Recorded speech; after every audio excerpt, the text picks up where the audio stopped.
संतान के सभी संकटों को हरने वाली सकट चौथ व्रत कथा। जय श्री कृष्णा दोस्तों। एक शहर में एक साहूकार और एक साहूकारिन रहते थे। वो दोनों धर्म पुण्य को बिल्कुल भी नहीं मानते थे। यही कारण था कि उनके कोई भी संतान नहीं थी। एक दिन साहूकारिन अपनी पड़ोसी के घर गई। उस दिन उसकी पड़ोसन ने सकट चौथ का व्रत रखा था, इसलिए वह पड़ोसन अपने घर में सकट चौथ की पूजा करके सकट चौथ व्रत की कथा सुन रही थी। साहूकारिन ने पड़ोसन से पूछा, तुम ये क्या कर रही हो? तब पड़ोसन बोली कि आज सकट चौथ का व्रत है, इसलिए सकट चौथ व्रत की कथा सुन रही हूँ। तब साहूकारिन बोली, चौथ के व्रत करने से क्या होता है? तब पड़ोसन बोली कि इस व्रत को करने से ये व्रत संतान के लिए रखा जाता है। चौथ का व्रत करने से संतान की प्राप्ति होती है। संतान को अच्छा स्वास्थ्य, लंबी उम्र, करियर में तरक्की व सुखी जीवन का आशीर्वाद प्राप्त होता है। सकट चौथ के व्रत को पूरे विधि विधान और नियम पूर्वक से करने से संतान की अकाल मृत्यु नहीं होती है।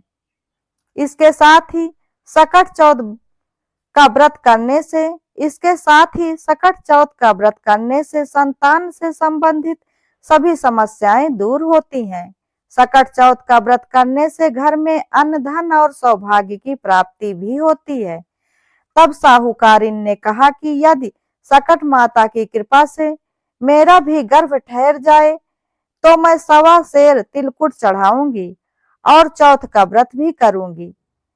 श्री गणेश भगवान की कृपा से साहूकारिन के गर्भ रह गया तो वह बोली कि हे चौथ देव, यदि मेरे लड़का हो जाए तो मैं 2.5 सेर से तिलकुट चढ़ाऊंगी।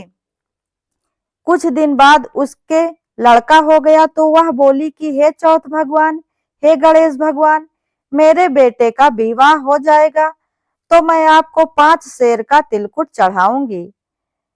कुछ वर्षों बाद उसका बेटा बड़ा हो गया और बेटे का विवाह भी तय हो गया और उसका बेटा विवाह करने के लिए भी चला गया। लेकिन उस साहूकारिन ने सकट माता व चौथ देव को तिलकुट नहीं चढ़ाया।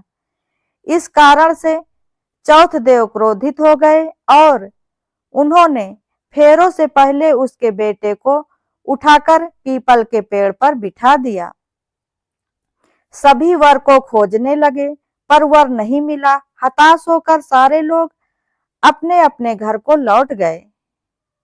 इधर जिस लड़की से साहूकारिन के लड़के का विवाह होने वाला था, वह अपनी सहेलियों के साथ गणगौर पूजने के लिए जंगल में दूब लेने गई तो रास्ते में पीपल के पेड़ से आवाज आई, ओ मेरी अधब्याही।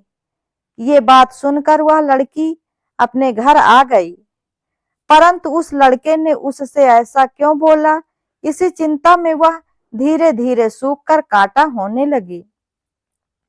एक दिन लड़की की माँ ने अपनी बेटी से पूछा कि मैं तुम्हें अच्छा खिलाती हूँ, अच्छा पहनाती हूँ, फिर भी तुम दिन पर दिन सूखती ही जा रही हो, ऐसा क्यों? तब लड़की ने अपनी माँ से कहा कि वह जब भी दूब लेने जाती है तो पीपल के पेड़ से एक लड़का बोलता है कि ओ मेरी अर्धब्याही। उसने मेहंदी लगा रखी है और सिर पर सेहरा भी बांध रखा है। तब उसकी माँ ने पीपल के पेड़ के पास जाकर देखा तो वह पहचान गई कि ये तो उसका जमाई ही है। तब उसकी माँ ने जमाई से कहा, यहाँ क्यों बैठे हो? मेरी बेटी तो अर्धब्याही कर ही दिया है और अब क्या लोगे? साहूकार का बेटा बोला, मेरी माँ ने चौथ का तिलकुट चढ़ाने को बोला था, लेकिन अभी तक नहीं चढ़ाया, इसीलिए चौथ माता ने नाराज होकर मुझे इस पीपल के पेड़ पर बिठा दिया है। ये सुनकर उस लड़की की माँ साहूकारिन के घर गई और उससे पूछा कि तुमने सकट चौथ का कुछ बोला था क्या?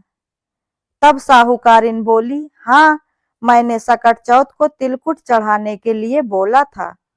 उसके बाद साहूकारिन बोली कि हे चौथ देव, हे सकट माता, मैं अपनी पहले की सारी गलतियों के लिए आपसे क्षमा मांगती हूँ, परंतु यदि मेरा बेटा घर आ जाए तो अब मैं निश्चित ही 2.5 मन का आपको तिलकुट चढ़ाऊंगी। उसको ऐसे दुखी और परेशान देखकर जब श्री गणेश भगवान जी को लगा कि उसे सचमुच ही अपने किए का पछतावा है, तब श्री भगवान गणेश जी प्रसन्न हो गए और उसके बेटे को फेरों में लाकर बिठा दिया और भगवान सकट देव के आशीर्वाद से साहूकारिन के बेटे का विवाह धूमधाम से संपन्न हुआ। जब साहूकारिन के बेटा एवं बहू घर आ गए, तब साहूकारिन ने 2.5 मन तिलकुट चौथ देव को चढ़ाया और बोली कि हे चौथ देव, आपके आशीर्वाद से आज मेरे बेटा बहू घर आए हैं, इसलिए अब से मैं हमेशा ही सकट चौथ का व्रत करूंगी और तिलकुट भी चढ़ाऊंगी। इसके बाद सारे नगरवासियों ने तिलकुट के साथ सकट व्रत को करना प्रारंभ कर दिया।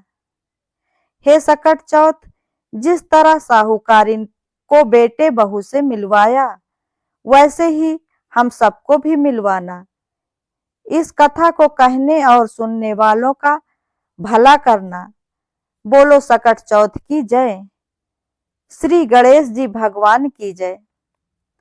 दोस्तों, अगर आप लोगों को सकट चौथ की ये कथा पसंद आई हो तो वीडियो को लाइक, शेयर, कमेंट जरूर करें और ऐसी ही ज्ञानवर्धक और धार्मिक जानकारियों एवं कथा कहानियों के लिए चैनल को सब्सक्राइब करें। धन्यवाद।